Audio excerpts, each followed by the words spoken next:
you up at night, yeah. Make all the demons quiet, yeah. We were built to thrive, yeah. I think that we've all had enough. What keeps you up at night, yeah. Make all the demons quiet, yeah. We were built to thrive, yeah. I think that we've all had enough. Hello, everybody, and welcome to our impromptu Lowdown with Princess Skywalker tonight. I am your host, as usual, Princess Skywalker Jess, and tonight I have a new co-host with me. Well, not new, but it's not John. So I have Slightly Michael with the Kicking Out at 2 podcast here with me tonight. How are you tonight, Michael? I am doing really well. Looking forward to doing this. Good. I'm glad you could be here tonight. Everything just kind of worked out. Michael and his partner Tori generally filmed their podcast tonight, but she was not feeling well, so Michael is filling in with me, and we're just kind of doing double duties. So should be a good time.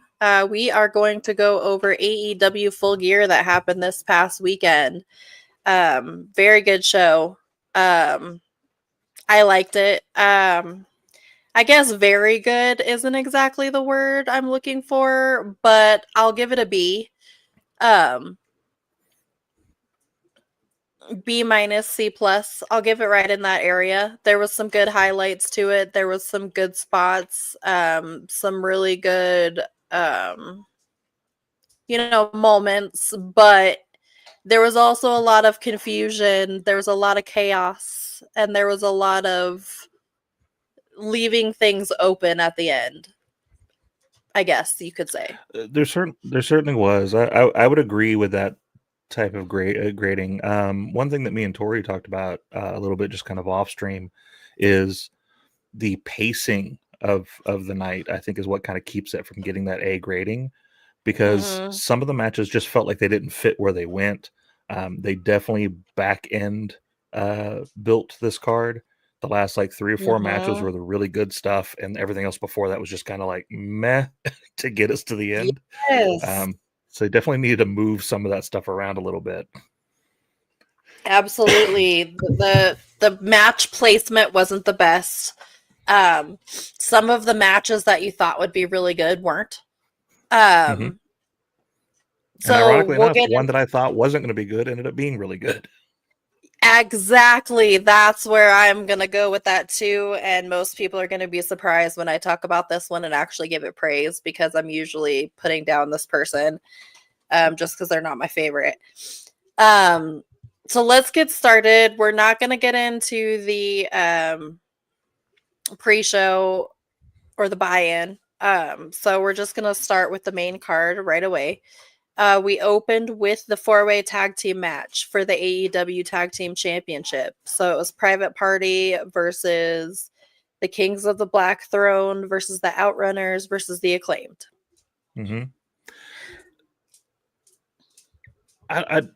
This entire match to me was just to put over the fact that we're breaking up the Acclaimed. Yeah.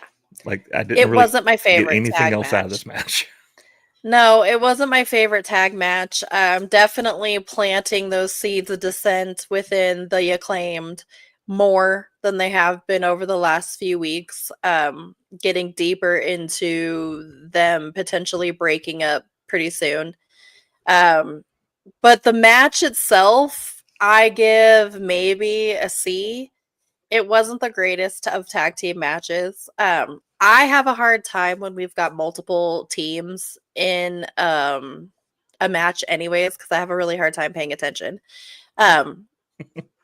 Because very ADD. I gotcha. As I've said many times before on my show, I have really bad ADHD, and I just I'm like squirrel. There's too much going on, so I have a hard time paying attention. Plus, I can't watch anything without being on my phone at the same time.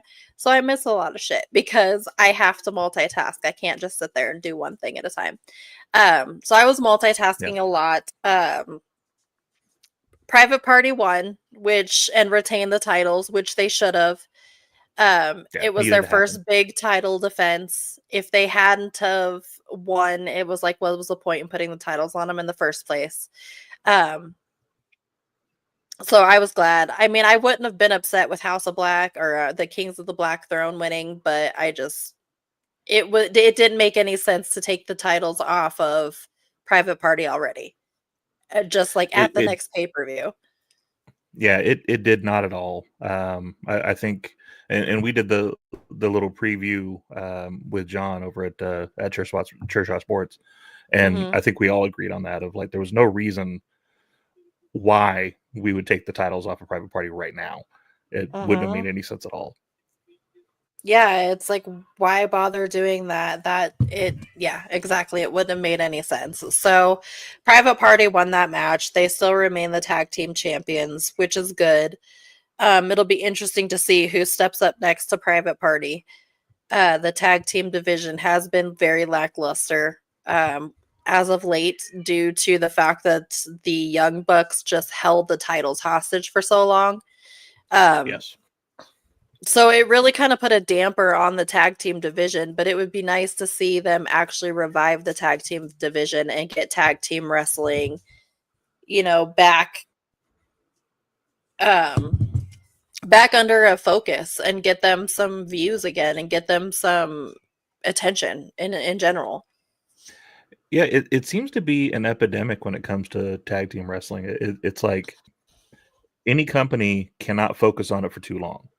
They get it up, they Mhm. get nice and presented, and then within a couple of months of them having that big reveal of like, "Hey, we have tag team wrestling, that's great," then they just stop focusing on it, and we're back to random people being thrown together for tag teams. The tag team titles don't really mean anything, and we don't get to see a lot of good tag team matches. It'd Right. be nice to focus back on it again and bring it back up. They've got a lot of great tag teams there too that we don't even get to see that often. Exactly. They're really just put on the shelf, and they've been put on the shelf for quite some time. So it would be nice to actually put tag team wrestling back as a main focus again and get some more attention to it. For sure. The next match we had was MJF and Roderick Strong. MJF's entrance was fucking hilarious. Sitting there flipping everybody off, humping the air as he's walking down the ramp. That shit was so funny. I loved it. He's so funny. Yeah. I love MJF. He cracks me Well, up. and him getting on the mic and the vitriol he spits, like it's amazing the stuff he gets away with on the mic. Oh Because him my saying gosh, things some of of the like, stuff while he I'm shooting says. movies, your mom's shooting your dad. Mhm. Shit. Right. Like, damn.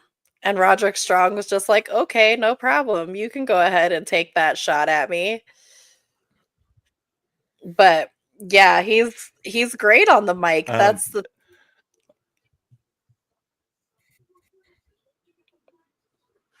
he really is. For the fact The that match Bully overall, Ray said that he could take MJF on the mic is just fucking hilarious because MJF would tear him apart and destroy him. yeah, I think sometimes he drinks that kayfabe Kool-Aid a little too much. Um, Mhm. there's not a lot of guys I think he could go with as far as on the mic. No. So, and your thoughts on the match you were gonna say before I interrupted you? Oh no, you're fine. I was just gonna say, like, I really felt like this should have been a beatdown. Um, Mhm. like I hate to say, Roddy shouldn't have got that much offense in it, but that's what this should have been. Like the story called for Adam Cole's friends stepping up for him and constantly getting beat down because of it. So even though we ended rough and we had to have everybody come in and all that, that's fine. I just felt like it should have been more of a one-sided affair. Yeah, to make it make sense and to build with the story of the fact that, like you said, all of his friends that step up to help him end up getting hurt or whatever. That seems what they're turning it into based off of Kyle O'Reilly's reaction. Yeah. But did you notice something about Adam Cole? He did not spray tan. He was normal I colored. did notice that. Good He for was him. not Someone Adam probably told him Simpson. to put the bottle down. Yeah, somebody told him it just wasn't working and he did not spray tan. So that was a really good thing because he didn't come out looking fucking yellow. But I think the match I mean, either that or definitely, we just couldn't see it because he had the jacket on. yeah, true. But the match wasn't as good as I thought it was going to be. Matches are usually much better. And this one wasn't great. Mhm. It was good, but it wasn't great. Um, it's Yeah. still I'm still waiting for it to do something for me with this storyline. It's like, let's just get Adam Cole and MJF in the ring together and end this shit. Like, let's just do it. Yeah. Let's end the feud. Adam Cole Yeah, getting we've hurt waited a long ruined time it. to It's stop this whole devil thing. exactly. Like and it's not even about the whole devil thing anymore. That's Right. it's so deviated from that and we've lost sight of that whole storyline. So like I don't know. I don't like it. But we'll see how it plays out over time. Yes. But MJF did win that match. I'm He interested did what you have to say about the next match. Yep, we're getting there. MJF did smash Roddy's arm with a chair though, so it'll be interesting to see why maybe Roderick's just taking some time off and that's why they kind of wrote him off for a little bit with probably a broken arm or something is what I'm going to assume it's going to come down to. Yeah. So I just end the storyline, get him in new He'll be in a feuds, get him wheelchair in and new Adam in no time. things. Yeah, just get it over with. It's been drawn out too long. Adam Cole getting hurt ruined it. It doesn't make sense anymore. It's too far in the past. Let's just move on. The next match was my surprise match of the night. Mercedes Moné versus Chris Statlander. That match was really good. It was really good on both women's part. Like both women did a very good job in this match. The chemistry that they had, this is probably the most chemistry I think I have ever seen Mercedes Moné have with an opponent since she's been in AEW. Is in this match with Chris Statlander. There was just something about this match that just totally clicked. And it was just from beginning. Sorry, I have a dog hair or something stuck in my lipstick. And it just like clicked from the very beginning. And it was a very good women's match. It really was. And the words you use there are exactly what I text Tori when I finished watching that match was this is the best match that Moné's had in AEW. So I'm really glad she got to have this good of an opponent. I'm glad we got to see this type of match. And even so much as just like doing different things that make sense. Her biting the knee of Chris Statlander when trying to do a pin. I'm like that's something you don't see people do, but it's like, okay, well, why wouldn't you? The leg's right there. Yeah, bite her. Just do it. There's lots of biting that usually goes on in AEW anyways, but it's usually Jon Moxley doing the biting. But no, I was pleasantly surprised with this Moxley's match. Yep. I was pleasantly surprised with this match. I watched it. I was able to pay attention to it. I thought it was really good, which is shocking to me because most of the people who watch my show know how I feel about Mercedes, and it was good. And the part of the reason why I liked it so much is because she didn't open her damn mouth. She just wrestled. We didn't have to hear her mediocre promo skills. Yeah, I don't disagree with it. And to me, also leaving Camille kind of out of it Mm-hmm. to me helps as well, because that's the thing I've hated about this story is how much they're killing Camille's character. Yeah.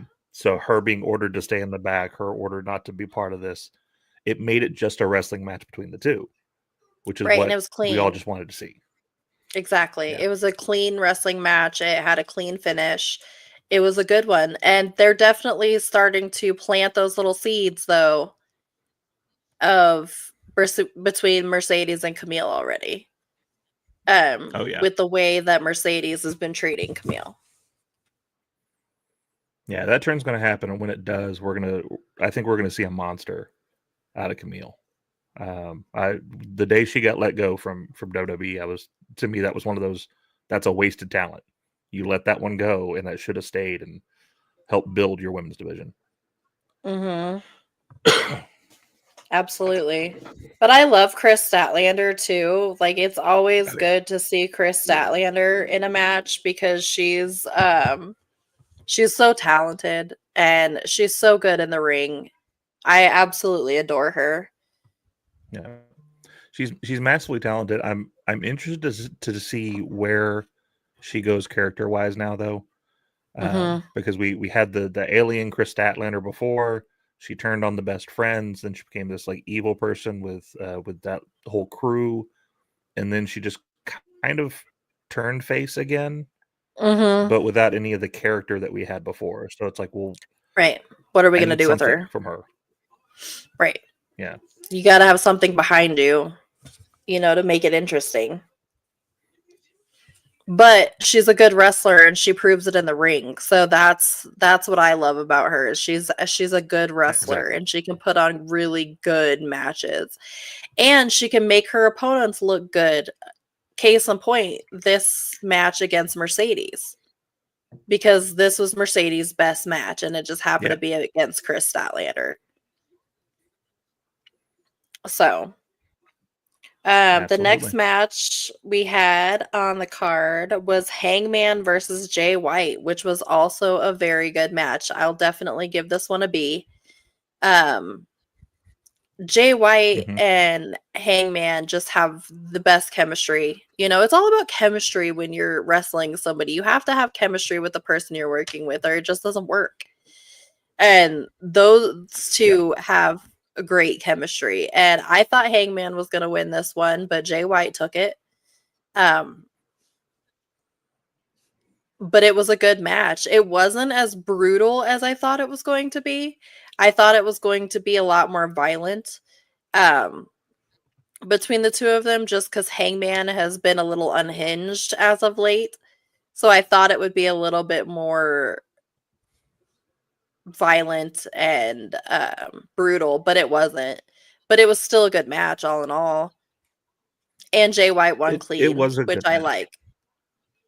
Yeah. I agree with you on that. There was a little disconnect in Hangman's character because of that to me. Mhm. Not being as unhinged in that match as he has been over the past few weeks, or even last few months, since his match with Swerve, it was a little tame. Like I think he should have gone a little further.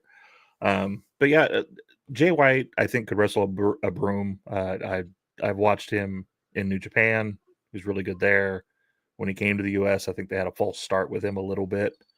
Mhm. But he's really hit a stride now, and playing with some of these guys that he's in these feuds with is really showing his characteristics and his ability in the ring. And Mhm. I don't think Adam Page can have a bad match. He's just really good. Gets a little Mhm. sloppy with that lariat sometimes, but I mean, you're doing a lariat by doing a flip over the top rope. It's going to happen. But it was a good match. It Well, was a yeah, really good because you match. catch that momentum. Yeah. Now he did show the heat and the enragement at the end, hitting Christopher Daniels after the match. Yeah.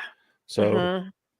maybe that's where we're kind of going with of it, is that he lost again, and so he's going to continue to kind of lose it a little bit. Maybe be interested to see where they go. Right. And it's also I'll bring it up later. Okay. At the end. Because we see Hangman again. So it got my brain thinking a little bit. With his losing all the time and with the progression, and yeah, I'll talk about it at the end. We'll get there. Yeah, we'll get there. My dogs are barking as usual, guys. They just have to say hi, but hopefully I won't be fighting the invisible dog tonight. That was fucking hilarious, though. If anybody hasn't seen last week's episode for the Full Gear preview, and you haven't seen me fighting the invisible dog, it is fucking hilarious, and you should go check it out because it was really fucking funny. I was trying not to interrupt Michael while he was talking, sitting there fighting my dog that nobody could see. It was hilarious. It's also fun trying to keep your composure as you're trying to make a statement while I'm just watching you do this. Watching me go, ah!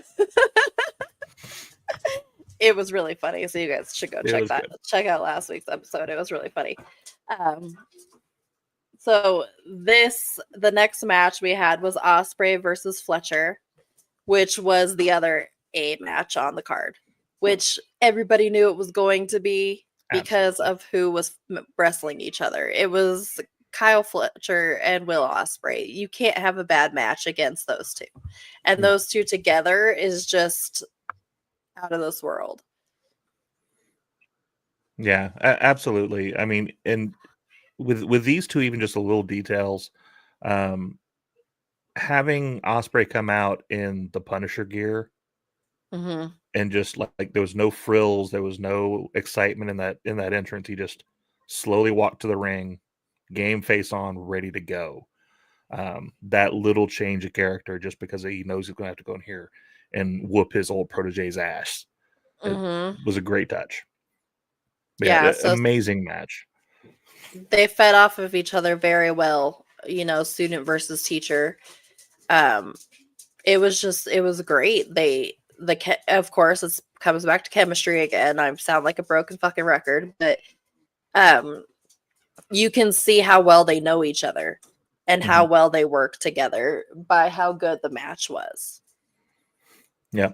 And the precursor of the match, I'm glad I was right on this one. I thoroughly thought Fletcher deserved the win. It does more for him than it does for Ospreay to get the win out of it. But him coming out with kind of this new character, which I think we talked a little bit when we were doing our preview of it, is that he needed a character, something to latch onto. So him with this new proto star graphic and coming out with the crown on, like he's going to be the new king, where Ospreay used to be the king of the Indies, now passing it on to the new kid.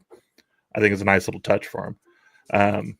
Knowing each other so well that when we're going for the hidden blade behind Fletcher's head, Fletcher ducks just like literally split second in time, timing it so perfectly to miss it, to go on to his next move. It was so good.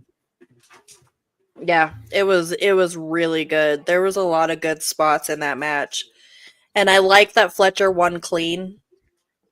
Yeah. Over Ospreay as well. And it wasn't with the Don Callis family interrupting or getting involved. He did it by himself. Yeah. Which makes it mean more for him in the long run. It does. It'll set him up for that eventual moment where he breaks away from the pack that he's with now. That'll make it all the better of like, I'm the guy who beat my teacher. Yeah. Kyle Fletcher's a star. Oh yeah.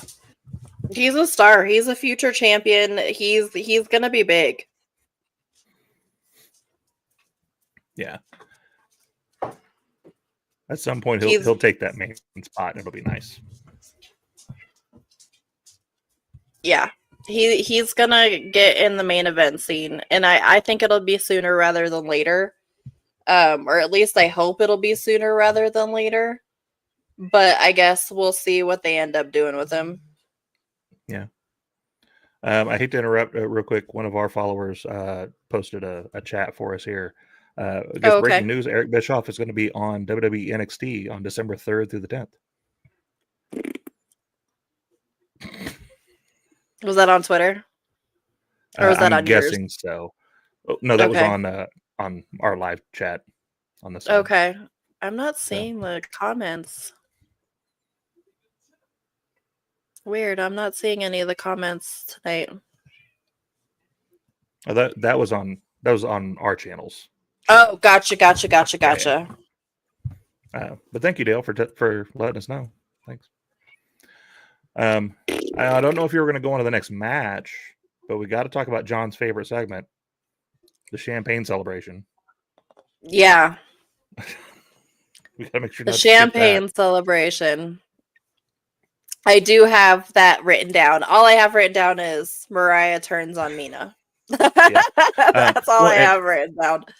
That's perfectly fine because that's exactly like John was thinking it was the other way around, if I remember right. He thought that Mina was going to turn on Mariah. I think this is better because we all knew that Mariah was a piece of crap as far as her character is concerned. Right. So her turning on Mina makes perfect sense. Plus, Mina loved her and Tony at the same time and all that. Like, it makes sense that it happened. Her missing that shot to me made it even better because now there's a literal face to face of, or I guess boob to boob. I don't know. I don't know how they wrestle, but we finally got the celebration though. It took us months to do it, but we finally got it. We did.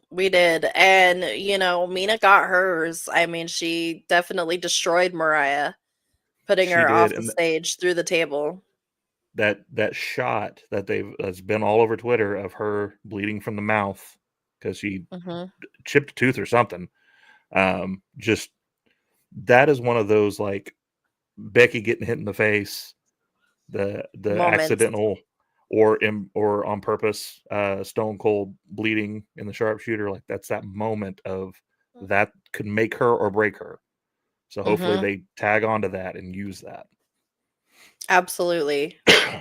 Mina's really good in the ring. I don't know a lot about her other than what I've seen in AEW. But from what I know, from what people have said, she's really good.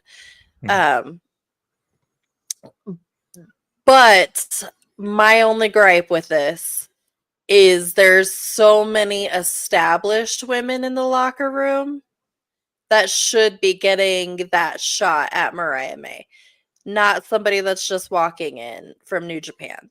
That's my only issue with it, is there's plenty of women in the back who are not being showcased that should be showcased in the title picture than Mina. Yeah. That's my only gripe about it.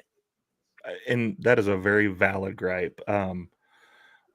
Tori and I have talked on a previous one, like they've got this new, and I forget the name of it, Shark or Sparky or whatever they're calling that new show that they're trying to get greenlit. I kind of hope that's going to be an all-women show because I think they have the roster to do it. And the main complaint that we have week after week is there's not enough women on the show. There's not enough matches for women on the show. So, all right, if you want to fix that, give them their own show. Move them all over there, and then we don't have to complain about that anymore. Exactly. And we've got like 32 and a half men's titles. Throw a few more women's titles in there while you're at it. Yeah, there's a lot of titles in wrestling now. And they just keep coming up with more. Well, and now in WWE, they just added the U.S. women's, which we've needed a mid card in WWE for a while for women. But and like the Intercontinental. And then this past Monday, they added the IC belt to it. Like, good Lord. And they did it off air. I'm sorry. I know this. Right. And they did it off air. Like, I know this is an AEW show, and my shows don't usually talk about WWE much, but I actually did watch Raw last night, which is shocking. I didn't pay much attention to it. Holy crap. But I watched it. It was on. I will revert and say it was on the TV. I didn't necessarily watch it, but it was on the TV. And they did it off air, which I thought was a weird flex. Like, why introduce a belt? Not live. It was weird. Because it was one of those moments, like I went to go make a bite to eat in the middle of it. I came back and I look and it says earlier in the day, and I'm like, I don't remember seeing that earlier in the show. And so that I researched it after. I was like, no, they did that off air before the show, and then they replayed it later. Why not just do it live? Like, you took up the extra 10 minutes for us to see the whole thing. Right. Just have him come out there and do it. It made no damn sense. It makes no freaking sense. Like I say all the time, make it make fucking sense. Please make it make sense. So yeah, I thought that was interesting. Anyways, I digress. Back to AEW.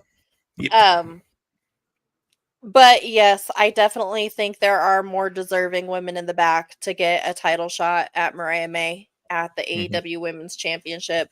And I would really hope that if they end up fighting each other or wrestling each other, Mina, which they're going to, that this will be the time we'll see Toni Storm come back. Yeah, and that's kind of where I think, like, that's where I'm okay with Mina being the next person, is because I think it's just to get Toni back. You know, we retire that Toni Storm character we've been using, have her come back as the ass Toni kicker. Storm. Yeah. And so I think that's all it is just to get that back into it. No one else on the card makes sense to have. Like, Mina makes all the sense in the world because she was the woman between the two. So I'm okay with it with that. Yeah, that would be the only thing that would make me happy, is if it brings back Toni Storm. Yeah. The next match that we had on the card was the TNT Championship match. Daniel Garcia versus Jack Perry, which was also a decent match. Wasn't phenomenal, but it was good. I like both Jack and Daniel Garcia. They're both really good up and coming wrestlers. They're, homegrown AEW talent. And they put on a decent match. I didn't expect Jack to lose. I think I originally picked Jack Perry to win that match. I can't remember. To be honest, I can't fucking remember. But I'm not mad at it. Daniel Garcia definitely deserves a push. He deserves, to be in that spotlight. Yeah, if I remember right, I think we were split down the middle between the four of us on this. I don't remember which side I fell on either, to be honest. This match, where we talked about the pacing at the beginning, this match I think suffered from the pacing because it was a really good match. Two young up and coming guys. Jack Perry is on all cylinders right now. Daniel Garcia is finally kind of dropping this dancy, funny gimmick and becoming more hard-nosed. This, to me, should have been the opener to get people in the door because you're putting your fresh talent out there.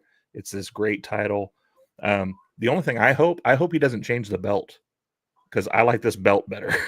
But well, I think I saw the presser.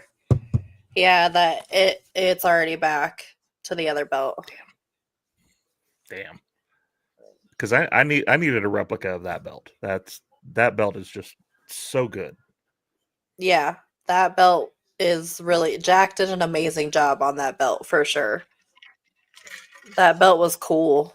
It was rugged. But we did get a new. It was a really good match overall. New TNT champ, Daniel Garcia, which we all knew that he was due for a push anyways. So it really does make sense. And they were setting it up this way over the weeks for him to be victorious in this match. So it makes sense to me. Yeah. The only thing that I didn't like about the match is Jack pulling the sacrifice me there towards the end. The only other person I've seen do that is Seth Rollins, and when he did it, I didn't understand it either. I don't get that in the middle of a match. But this match didn't even hurt Jack, which I think is always the worry. It's like, how does it affect the champion when they're done? Him getting put in a sharpshooter and not tapping, and then him pulling back harder on it, and that causes him to finally tap. That little bit of extra torque on it to cause him to tap out makes him look even better because he could not take it anymore and then finally gave up. Yeah. So yeah, nobody ended up looking bad in this match. They both came out looking at winners. But it'll be interesting to see if Jack Perry stays with the Elite, though. Considering the Young Bucks are gone for so long, is the Elite even going to be a thing? I don't think he stays that way. I don't think he's going to make a big deal about it. I think literally it's just going to be he just kind of starts doing his own thing. Because how are you going to have this big blow up with the Elite when they're not even there? Yeah, absolutely. And what does this mean for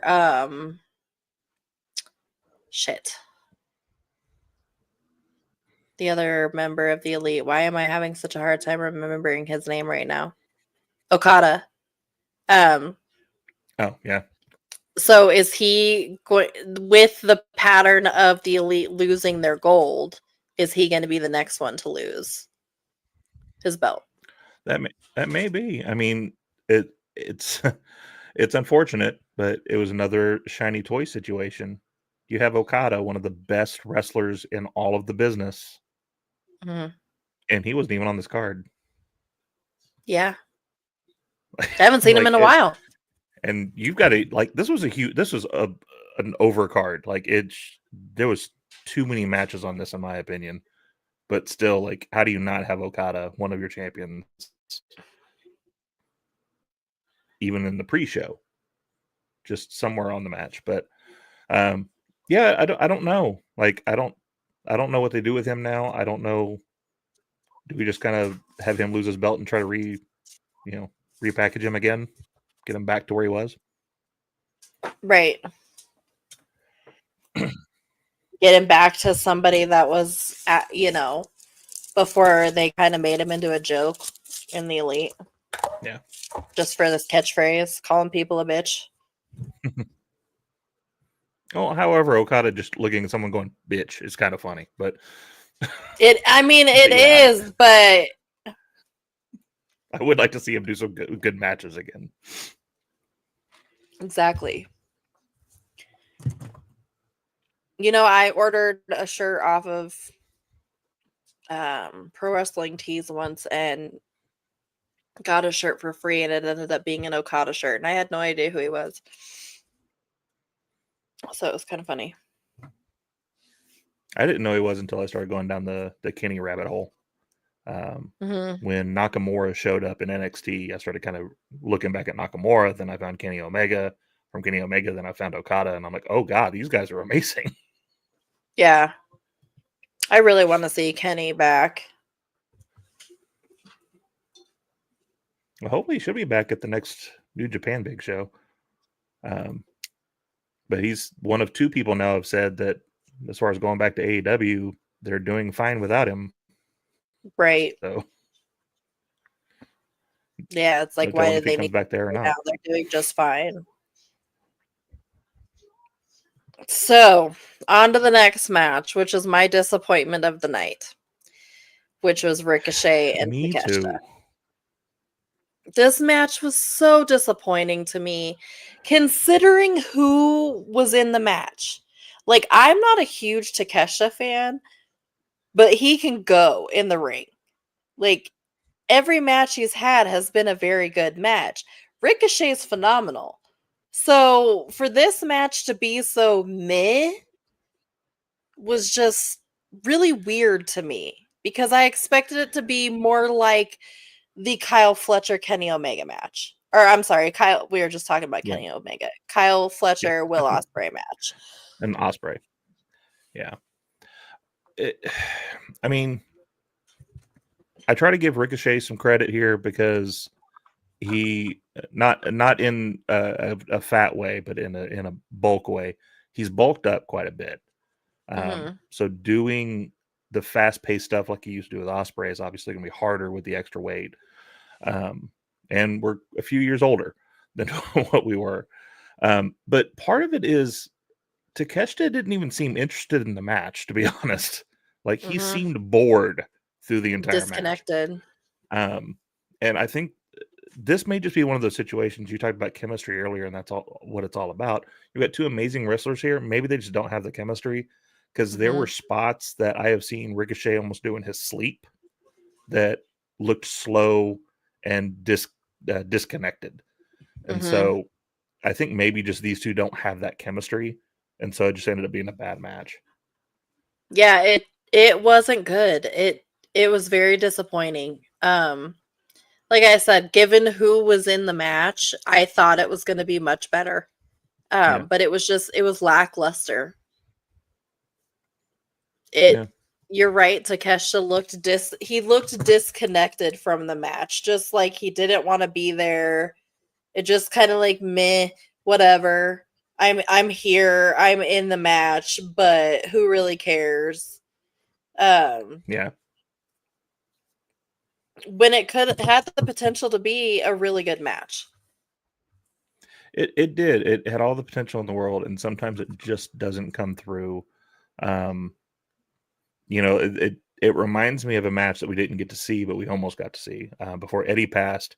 We were supposed to have Sean and Eddie in a program right before Mhm. that happened, and so we were going to get them at WrestleMania. Me personally, looking at their two styles, I don't think they would have had a good match, because I don't think their styles fit together well enough. And Mhm. so, like, kind of like that, having a high potential of, like, you've got these two greats in the ring, surely it's going to be an amazing match. Not necessarily. It doesn't Mhm. necessarily click that way sometimes. But at the same time, Takesha and Ricochet do have different styles, Mhm. but Takesha and Will Ospreay had a fucking banger. Mhm. So maybe you're right, and it just comes down to chemistry, and they just don't have that chemistry together. But it was not my favorite match, that's for sure. Yeah. And one thing, just one thing, Ricochet's new finisher, I'm not down for it. It's a reverse hidden blade. He's elbowing you from the front instead of from behind. I don't know why we're doing this. I've always said he needs another finish, but to Hmm. me that just seems kind of lazy. Yeah, taking Will Ospreay's and just turning it around. Yeah, you're just doing it to the face instead of to the back of the head. Why not? Um, so Takeshita took that match. And on to the next, we had Swerve versus Bobby Lashley, which was a good match. So it did help save some of the crowd, and it got the crowd back into it. With Bobby Lashley versus Swerve, that was a good match, which as expected. Um,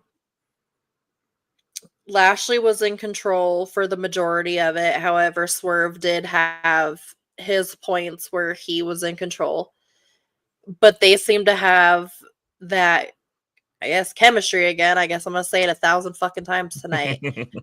But they put on a really good show. And I haven't seen Bobby Lashley put on a good match like that in a very long time.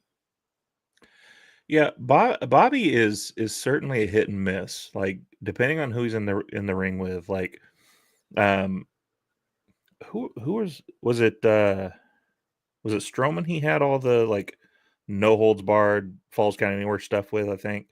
And those were always good because it was just Bobby being Bobby, and I think that's the best thing for him. And so in this match, it was just him throwing around a younger, smaller guy, which Mhm. is what fits him perfectly. Um, and Swerve's amazing. That's another one where it's like I'm not sure Swerve can have a bad match. There was that moment he hit the Swerve stomp off the ring steps through the announce table, and it's like, just to have the ability to do that and make it look Mhm. good every time is just insane. Yeah,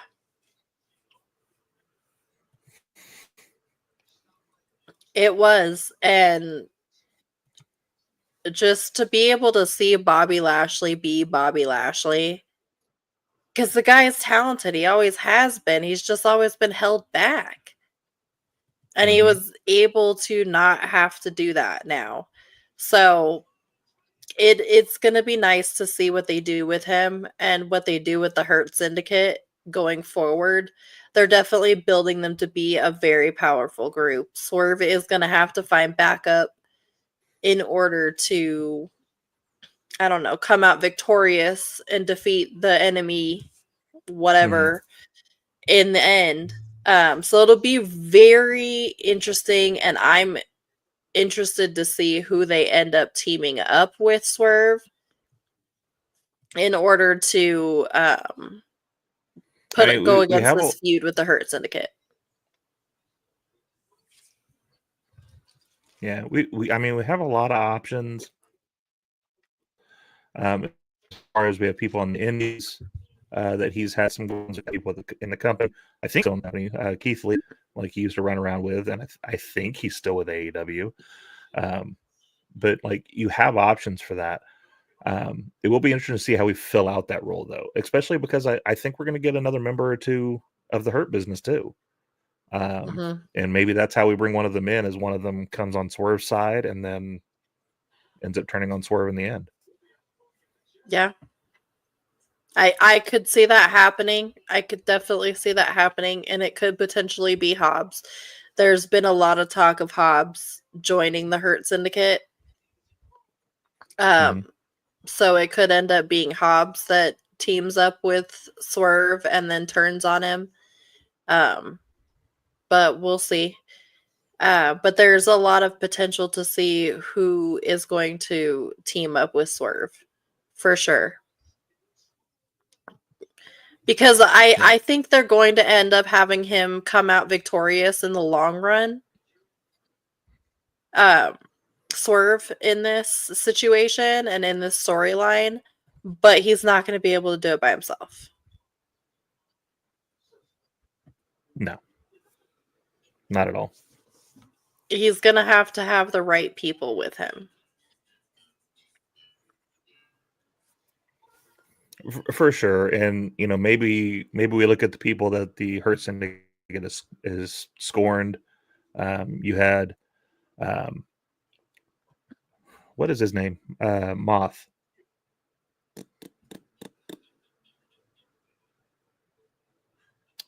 The little cruiserweight that came over. I forget his name now. Leo Rush. They feuded with when they first got there.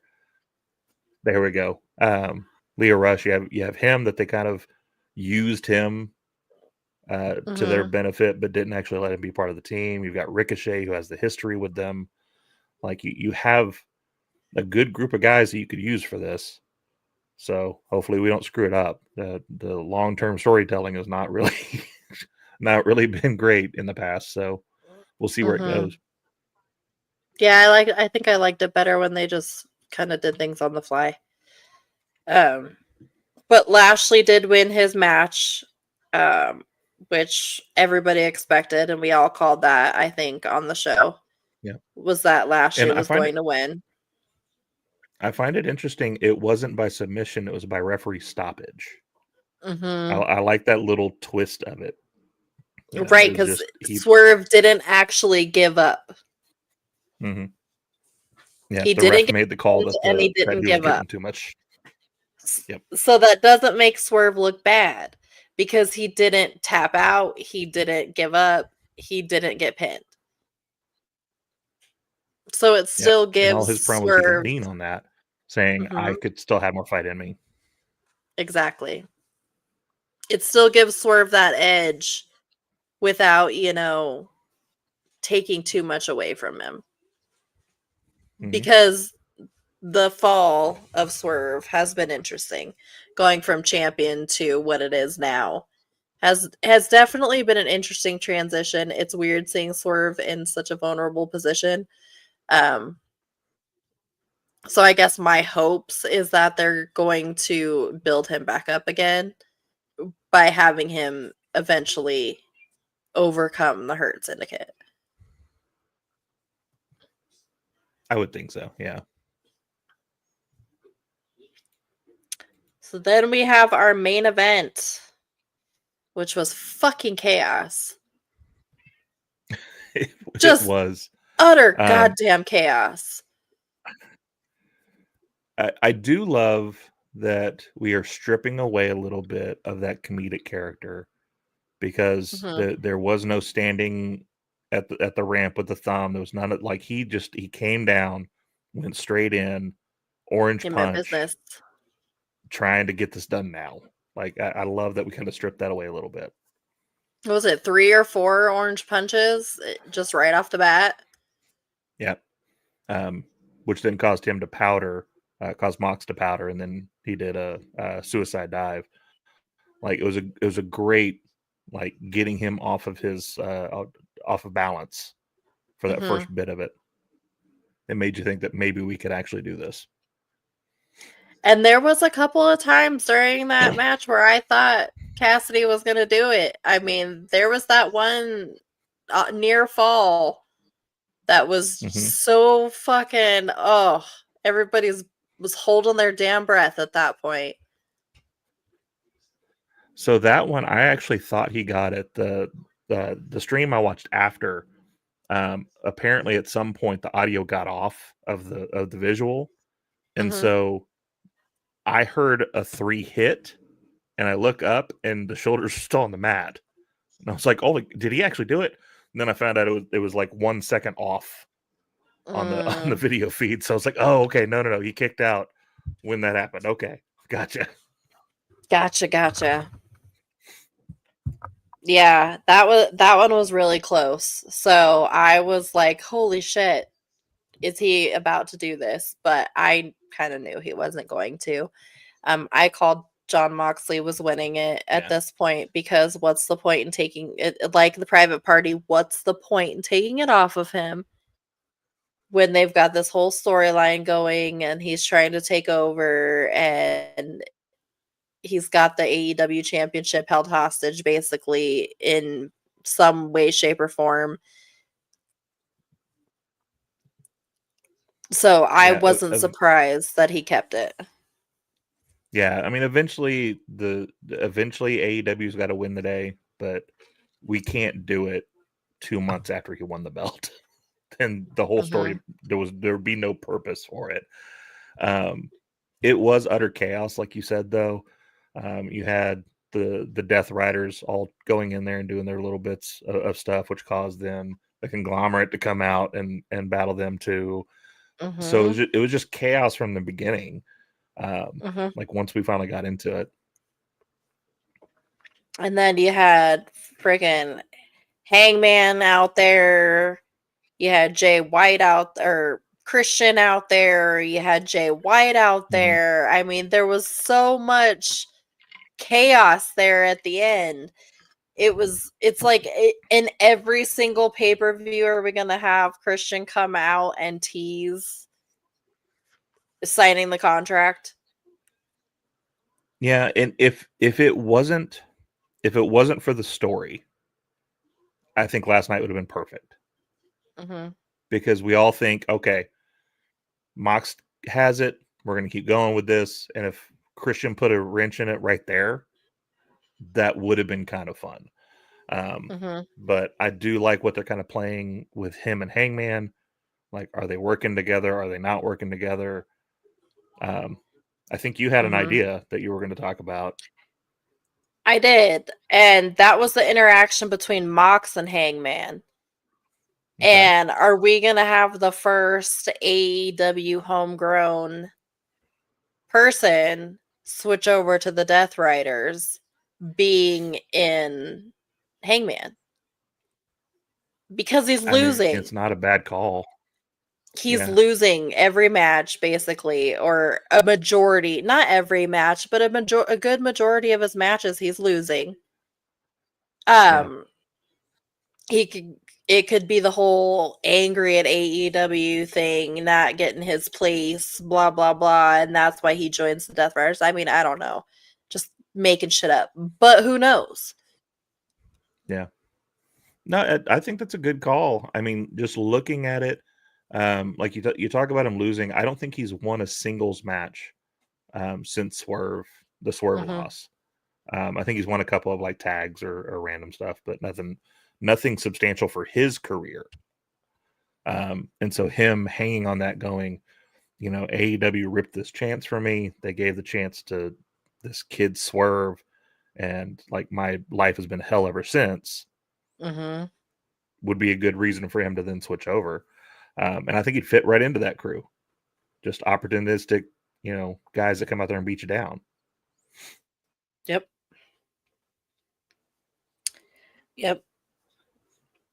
But the end was interesting as well. And then after that, though, we had that weird Darby Allin crap. Like I kind of saw that shit coming though. Like, because I saw the truck sitting there and they were going so slow, and I'm like, somebody's gonna hit that truck. Like, something's coming in and this is gonna be like a total WWE moment where all of a sudden a car is gonna come crashing in or something like that. And lo and behold, here comes the fucking car crashing in. But from what I hear, Darby Allin was actually driving the car. I've heard that too. I know that he has done videos on his personal channels of him crashing vehicles. So I guess he knows how to do that. But he looked a little sluggish. He did. Got out of that car. A little bit. So I wonder if he got messed up a little bit.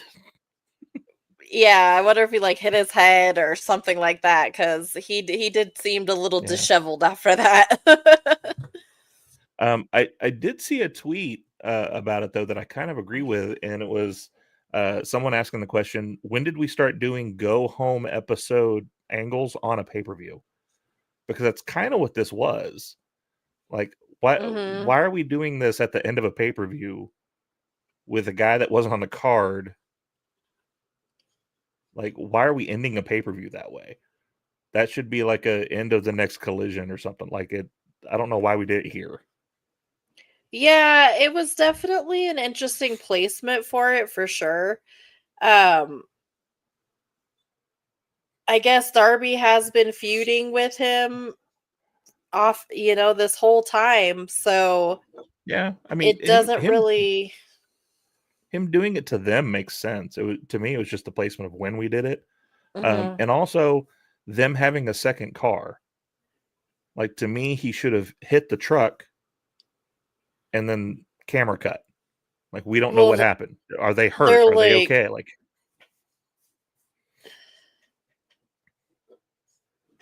yeah, I don't know. It was chaos. It was fucking chaos. It was absolute chaos. It was like, why? Why? They should have just gotten away. Like, do this, like you said, do this another time. Like, it just added chaos to the mix. But yeah, I mean, the Death Riders could come out on Dynamite and celebrate the fact that they won, take over the first 10 minutes like they've taken over before, and then as they're leaving, Darby does this angle. That would be fine. Like, it's just a weird, especially with the schmaz that we've already had, because you already had like all the Death Riders out there, all the conglomerate out there. You had Jay White out there, you had Hangman out there, you had Christian out there. This was almost like Russo booking. Like, it was just boom, boom, boom, boom, boom, boom, boom, and then we end the pay-per-view. It's like, well, what the hell just happened? Right. It's like, what had happened was, like, what is going on? There was so much going on in a 3-minute period of time that you're just like, wait, what the fuck? Yeah. And I want to know whose car they took. Because or who was driving the car. Their truck. Right, or who was driving the car. Because none of them got into the driver's seat. Yeah. Like, it's just, I don't know. There's so many things that I just was so confused about by the end of that. Yeah. Oh, and sorry, we forgot about one more person that came out there. Willow came out there. Oh, yeah. Which I thought was a nice touch. They needed to add someone from Marina. It makes perfect sense. And I love Willow. She needs so much more TV time. Absolutely. And every time she wins the damn belt, they take it away from her right away. Right. It's the Kofi situation. It's like, stop it. Give that damn girl a title. Let her keep it. Let her run with it for a little bit. Let her keep it. Give Willow a title and let her fucking keep it. No, put her and Nyla together and let them run the tag division. Yeah. That would be a good one too. It would be interesting personalities together. It would be. Mhm. Love Nyla. She's a great follow on Twitter. She's awesome. I'm trying to get her on the dang show, overall, and I can't get AEW Media to return my email.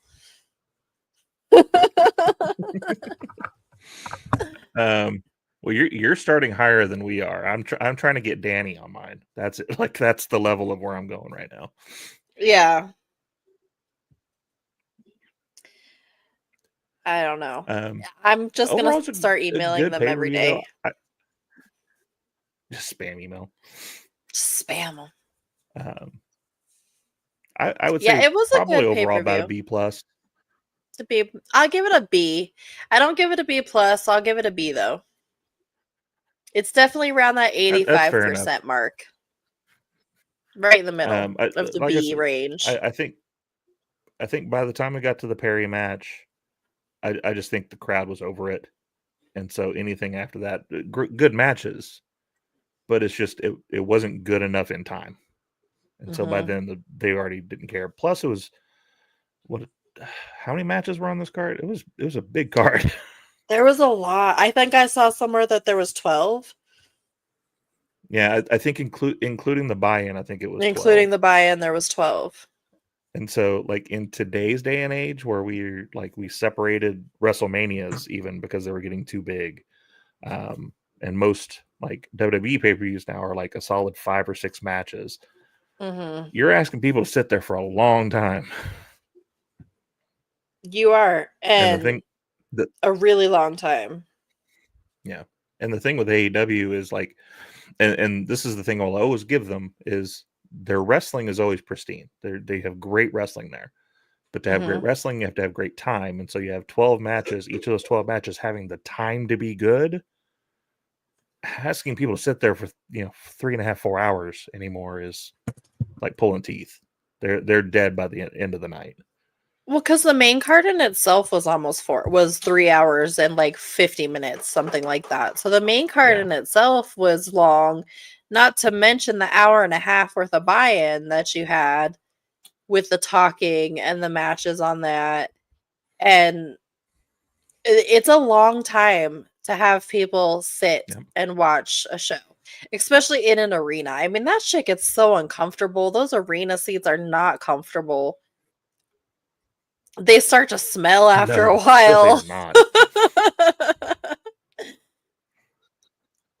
Well, now are we talking about the chairs or the people? Or we're both? talking about the fucking people, man. I mean, it starts getting hot in there, and it starts getting sweaty, and it starts getting stinky after so long. Like, I've never been to a pay-per-view, but I've been to plenty of, events that after a while gets a little right. Yeah. I've been to a few where it was right before it got busy, so I don't understand why our kin of wrestling fan doesn't understand deodorant before they leave. Just a little wipe. Want to get an before you Old go. Spice sponsorship or something like that, and play an Old Spice commercial or something like that on the show. Old Spice. Heck yeah. I love Old Spice. I use it. I'm a chick, but I use Old Spice. It's freaking awesome. Some of them smell so good. It's good. The Bear Glove one smells like Skittles. The only problem I have with Old Spice is they keep canceling scents that I like. Because I'm big on citruses. I love like orange smells. And the last 3 that they've made that has citrus in it, they canceled it after like 1 month or 2 months of having it out. I'm like, no, keep that one. I want that one. Yeah, I like the Bear Glove or the Wolf Thorn. Those ones smell sweet. They smell fruity. I like those ones. Wolf Thorn is the one my daughter uses. She has switched from using like female body lotions and stuff, and she just uses Old Spice stuff now. Yeah, I like their lotion. I've got it. I think it's the Fiji scent lotion or something like that. And the body wash. Yeah, I'm weird. I use Old Wash or Old I don't think Spice. there's It is anything what wrong it with is. that. From having two Smells daughters better. now, the scents that they come out now in some of the female stuff, like it's too fruity. It almost tastes like it's like you're smelling bubble gum wherever you go. And like, It's no, either I want that or it's too to smell good. I don't flowery. want to smell like a fruit store. Yeah, Yeah, or it's too that too. flowery, and then you've got that too much perfume.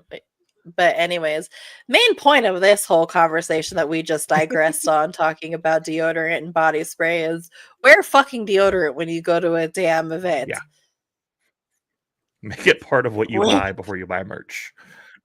Right. Just little doesn't take much. Just put it on. Put it on. I'll say it this way. They just came out with a brand new legacy belt for CM Punk. If I see you at a WrestleMania with this $700 belt on your shoulder, I know you have enough money to buy a $5 deodorant. Thank you. Just wear it. Just do it for your fellow man. All right. Anyways, that's enough digressing. So, yep, solid pay-per-view.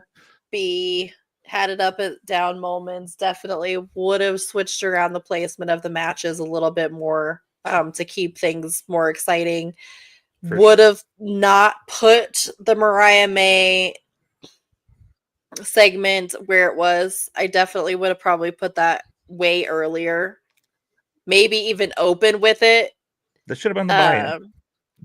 Yeah. It was just unnecessary on the card. But I mean I get where they're going with it, but meh. But it was a decent one. I think Winter is coming. Isn't that the next big thing they've got going on?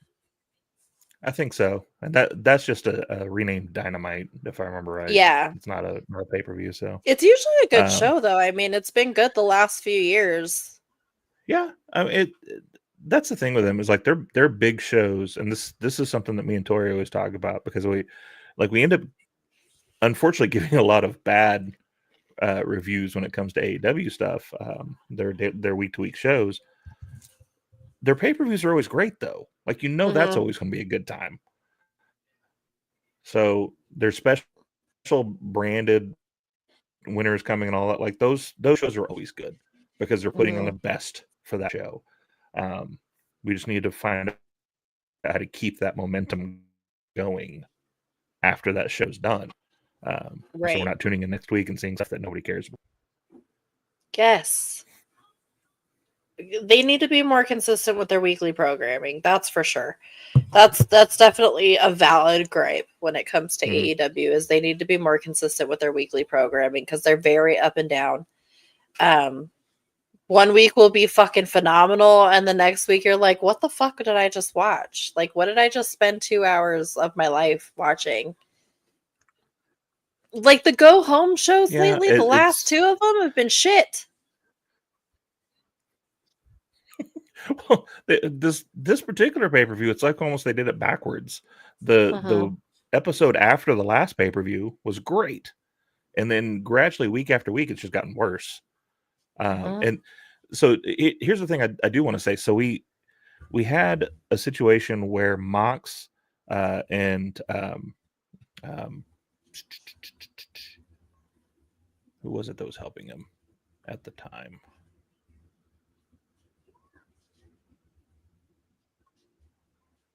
I'll get there. I have a horrible memory, so I'm no help.